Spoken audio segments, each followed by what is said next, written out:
So join with me now, won't you? And together we will seize the future with access.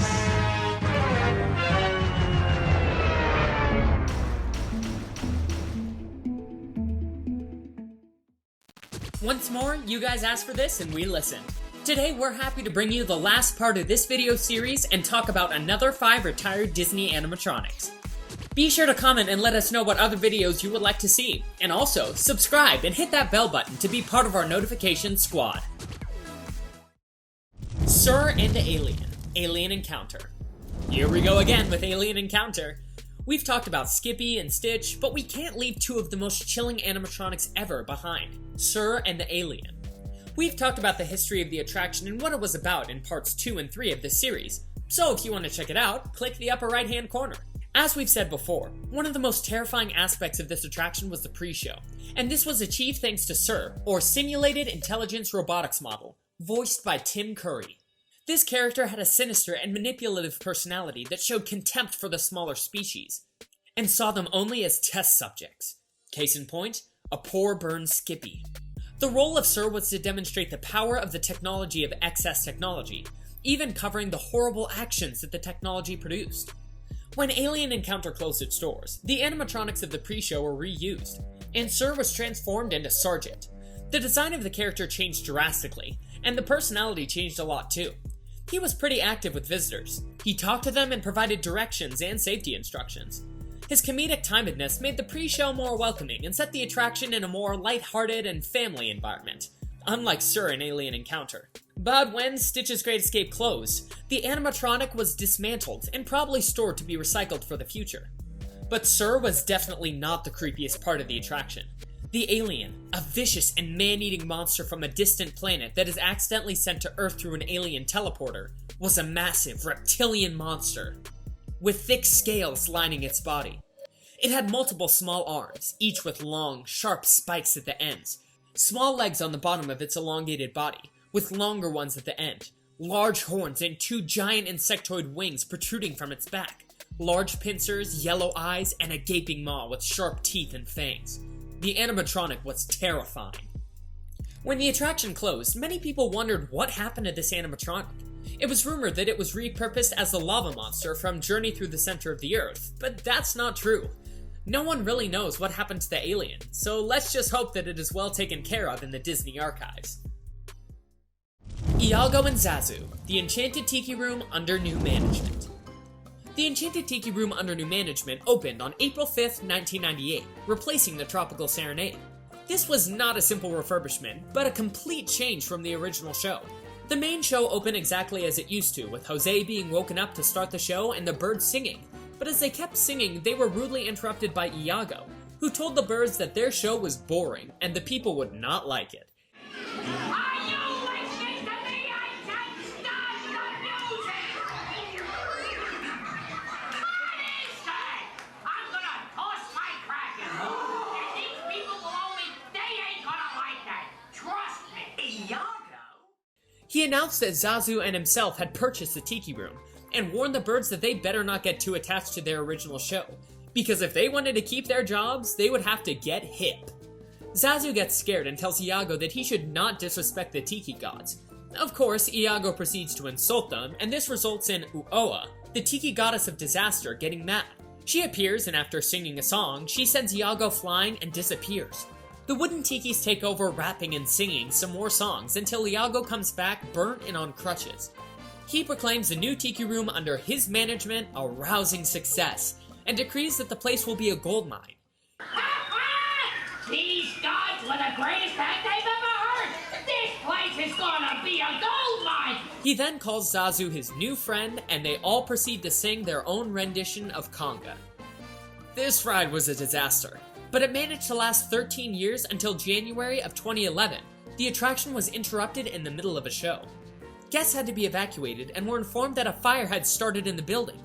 This fire damaged the main Iago beyond repair, and the sprinkler system damaged Zazu and Uoa. We'll probably never see Iago and Zazu again, but that's not the case for Uoa. When the attraction closed, the animatronic was reused for Trader Sam's Grog Grotto. The animatronic is not as impressive as it once was, but it is nice that it could be kind of saved and reused. Bon Appetit, Kitchen Cabaret. Last video, we talked about how Food Rocks had replaced another attraction. This attraction was Kitchen Cabaret. Kitchen Cabaret was a 13-minute show that opened on October 1st, 1982, along with the rest of Epcot. It was located in the Land Pavilion. The attraction was all about healthy eating and food groups: meat, fruit and vegetables, dairy, and grains. The show had an introduction, 5 main acts, and the grand finale, and it was hosted by the beautiful Bon Appetit. During the introduction, Bonnie sang Mealtime Blues, a song that explained that it was time for her to prepare a meal, but she wasn't too excited about it. Oh dear, it's time for another meal. We could see her sitting on some cookbooks, looking tired and a little sad. The lights turned off as soon as her song ended and Act 1 began. During this act, Bonnie appeared again, wearing showgirl attire and singing Chase Those Mealtime Blues Away with the Kitchen Crackpots, who are all animatronics of containers of ketchup, mayonnaise, mustard, etc. This Dixieland-type song was about good nutrition and balanced meals. Thank you folks for coming to my kitchen as I sing praise of good nutrition. Act 2 brought Mr. Dairy Goods, a singing milk carton, and his stars of the Milky Way, Miss Cheese, Miss Yogurt, and Miss Ice Cream. They all sang a song about how good dairy products are. Mr. Dairy Goods was the only animatronic that was used for both Kitchen Cabaret and Food Rocks. Now you have met my beauties, I think you will agree. These girls have such style and taste that's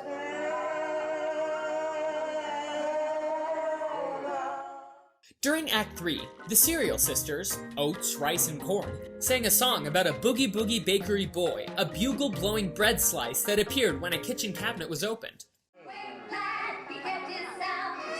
The boogie bakery boy, the toast of the town. Take it from the toast. Bread and cereal are the most. Then in Act 4 came Ham and Eggs, a vaudeville-style comic rendition of The Meat Group Can Help You Keep Strong, in which Mr. Ham and Mr. Eggs told jokes and sang a few short ditties. Mr. Ham got angry because Mr. Eggs kept telling corny jokes, and decided to split from the duo to join another protein group. Say, Mr. Ham, did I ever tell you about the time... Hold it right there! One more crack out of you and this act is finished! One more crack at me and the yoke's on you! That does it! We're through! There's plenty of good protein acts for me to work with. Oh, yeah? Like who? Cheese! Cheese is a great source of protein! Oh. The last act was called Veggie Veggie Fruit Fruit, featured by the Colander Combo and the Fiesta Fruit. During this act, the produce began to sing as Bon Appetit, wearing a carnival-style outfit, came down from the ceiling, sitting on a crescent moon, and sang about fruits and vegetables.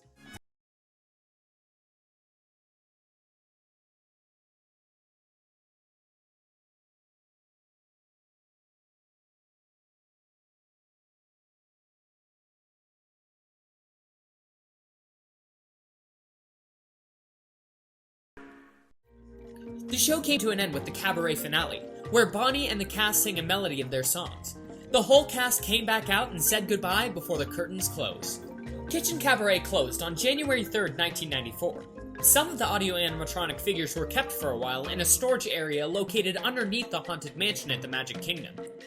Mr. Dairy Goods was used for Food Rocks, as we said before, and Bon Appetit could be seen at Disney's Backstage Magic Tour, in the Central Shops port of the tour where she was stored. Sam the Eagle and Friends, America Sings. Yankee Doodle went to town a-riding on a pony. Stuck a feather in his hat and called it macaroni. Yankee Doodle, keep it up, Yankee Doodle dandy. Mind the music and the step, and with the girls be handy. In 1974, Disney was preparing to celebrate the nation's bicentennial, and for this, the Imagineers developed a new attraction with the unique Disney style. The musical history of America being told by singing and dancing animals. This attraction was America Sings. It opened on June 29, 1974, replacing the Carousel of Progress, which had moved to the Magic Kingdom in 1973.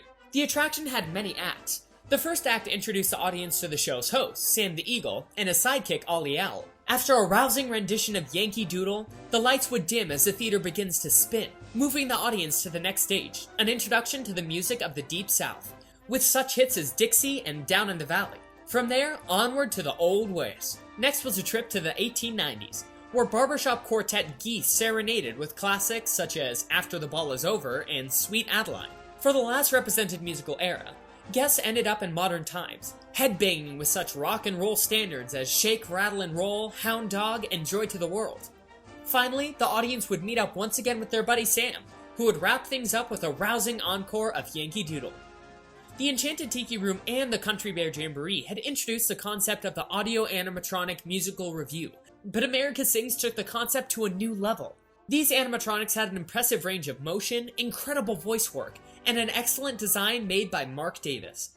But the enthusiasm for the bicentennial passed, and America Sings did not fit with the Tomorrowland concept. So, after a run of almost 14 years, it closed in April 1988. What happened to the animatronics? Well, almost all of the critters took residence in Splash Mountain. They fit right in with the theme of the ride. This had to do with the fact that Mark Davis had designed both the characters for America Sings and Song of the South. But not all of the characters made their way into Critter Country. A couple of geese from America Sings stayed in Tomorrowland. These geese didn't even wait for America Sings to close before becoming long-necked robots for Star Tours. But what happened to Sam the Eagle and Ollie the Owl? Well, you've seen them as many times while riding Splash Mountain, but didn't know it. The first time we see Brer Fox, we see a recycled Sam animatronic. Same position and everything. The same happens with Ollie Owl. The first time we see Brer Rabbit, we are looking at a repurposed Ollie Owl animatronic. The original Phantom Ravenswood, Phantom Manor. Phantom Manor was closed on December 2017 for an extensive refurbishment.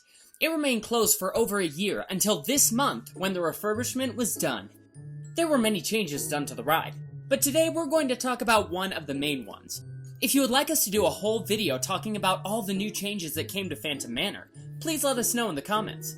Henry Ravenswood was always present as a character in the Phantom Manor. He is Melanie Ravenswood's father, and he was never happy with Melanie's suitors. Before the refurbishment, Melanie had fallen in love with a lonely miner who Henry did not approve of. But now, we discover that Henry Ravenswood was not happy with any of Melanie's suitors, and so, he decided to kill them all. First came Barry Claude, who was mauled by a bear. Then Captain Rowan D. Falls, who was sent over a waterfall in a rowboat. Next, Sawyer Boughton, who was bifurcated with an industrial buzzsaw. And then Iggy Knight, who was blown to pieces with dynamite. Melanie's last suitor was a train engineer working in Thunder Mesa. Ravenswood did not approve of him at first, but then he found out that he wanted to take Melanie away from Thunder Mesa, became furious, and vowed he would do anything to prevent it. But before he could do anything about it, he and his wife were killed in an earthquake. And that's how Henry Ravenswood became the Phantom. We see the Phantom many times during the ride, but there are two main Phantom animatronics. The first one is found just outside the bride's boudoir. This animatronic didn't change much, except for the glowing red eyes. And then, just before the ride ends, the Phantom is seen again. Before the refurbishment, this animatronic was a kind of grinning, decaying, green-skinned corpse that had lost any kind of humanity he may have had before. His clothes were torn, and he was laughing uncontrollably. Now, this animatronic is completely changed. This new Phantom looks just like the one we see outside of Melanie's room. He can also be seen laughing maniacally and gesturing to an open coffin. Which Phantom do you like best? The old or the new one? Let us know in the comments.